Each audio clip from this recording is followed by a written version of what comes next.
It's been 3 years since I went against my family to be with my boyfriend Marvin Stewart. At last, my parents have finally agreed to let me marry him. I rush back to our place at once, eager to share the news with him, only to end up overhearing his conversation with his childhood friend Camelia Huff.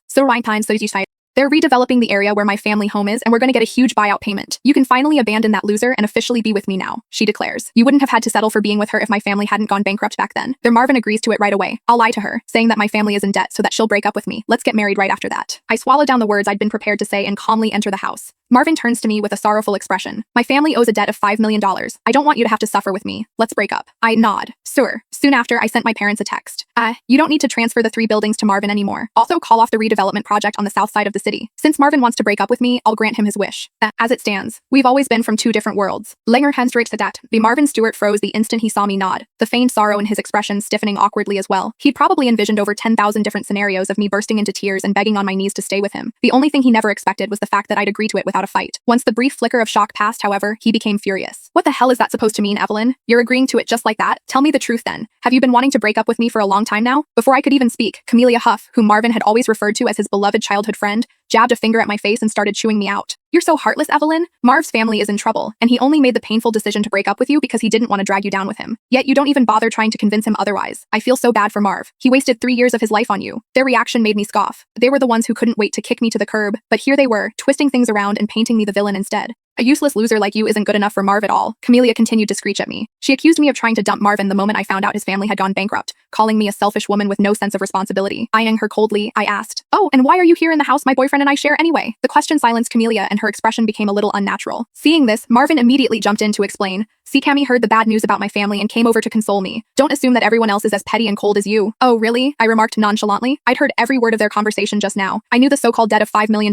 was just an excuse for him to ride off into the sunset with Camelia. Her family was going to be rolling in money again once they got the buyout payment. Camelia thought I'd been cowed. She couldn't keep the smugness off her face. Wrapping her arms around Marvin, she lifted her chin in triumph. "Fine, I'll tell you the truth, Evelyn. The old district, where my house is, has been chosen for redevelopment. Once I get the buyout payment, I'll be loaded. By being with me, Marv won't have to suffer anymore. Besides, do you think you would have been lucky enough to be with him if my family hadn't gone bankrupt back then? He only agreed to date you out of pity, even though it meant having to live in poverty with you. Now that I'm about to have money again, it's time for him to return to my side." I looked at Camelia's gloating face and coolly commented, "I see. In that case, I hope the payout your family receives will be enough for you to get the last laugh." Marvin's expression darkened at once. "What's that supposed to mean, Evelyn? Just because you're incapable, you can't stand seeing others do well either?"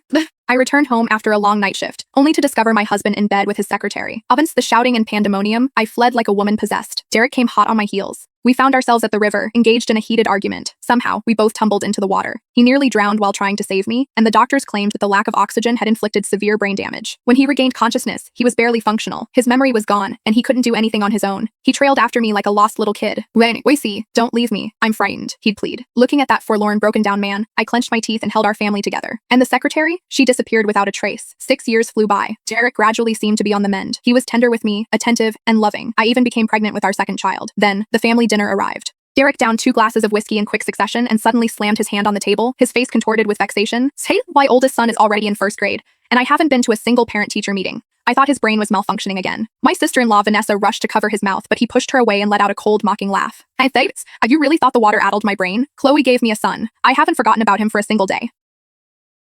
"So you're not actually brain damaged?" I stared at Derek in utter disbelief. Derek roughed off his tie, the Hermes tie I'd bought him just yesterday, and tossed it carelessly onto the floor. "You think pretending to be an imbecile for 6 years was a walk in the park?" He leaned back in his chair, his eyes brimming with disdain. "If I hadn't feigned idiocy, would you have willingly cleaned up all the mess at home? Would you have worked yourself to the bone making money and paying off debts?" Rage coursed through my body, making me tremble. 6 years ago, he'd plunged into the water to save me. The doctor said he might never wake up. Sight endured everyone's sneers, staying by his bedside around the clock. When he finally awoke, his mental state was that of a 3-year-old. Sight swallowed my revulsion, kicked out Chloe the secretary I'd caught in bed with him, and took care of him as if he were my own child while also taking over his company, which was teetering on the edge of bankruptcy.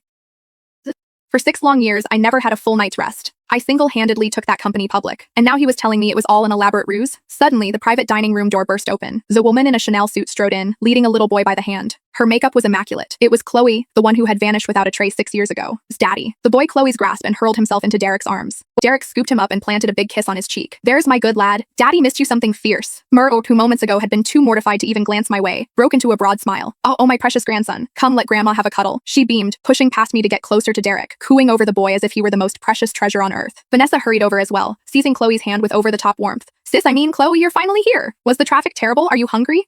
I watched this happy little quartet with cold, emotionless eyes. So, they'd all been in on it. Faraz was the only one, like a fool performing on a stage kept in the dark for a full 6 years. Margaret, Vanessa, what on earth is going on? I forced down the nausea roiling in my stomach and fixed my gaze on Margaret. Her eyes flitted away for a split second before she puffed out her chest, feigning indignation. What's going on, Audrey? You're about to be a mother again. How can you be so small-minded? Derek nearly lost his life saving yours. Chloe has been raising an Ashford heir all alone for 6 years, going through so much hardship. What's wrong with us showering our grandson with a little love? I laughed bitterly and pointed at Chloe's designer attire. Hardship? If she's endured so much hardship, how can she afford an outfit worth over $100,000? But what will Audrey do now that she's finally uncovered this elaborate deception? How far will Derek and his family go to keep their secrets? And what more lies are yet to be unearthed?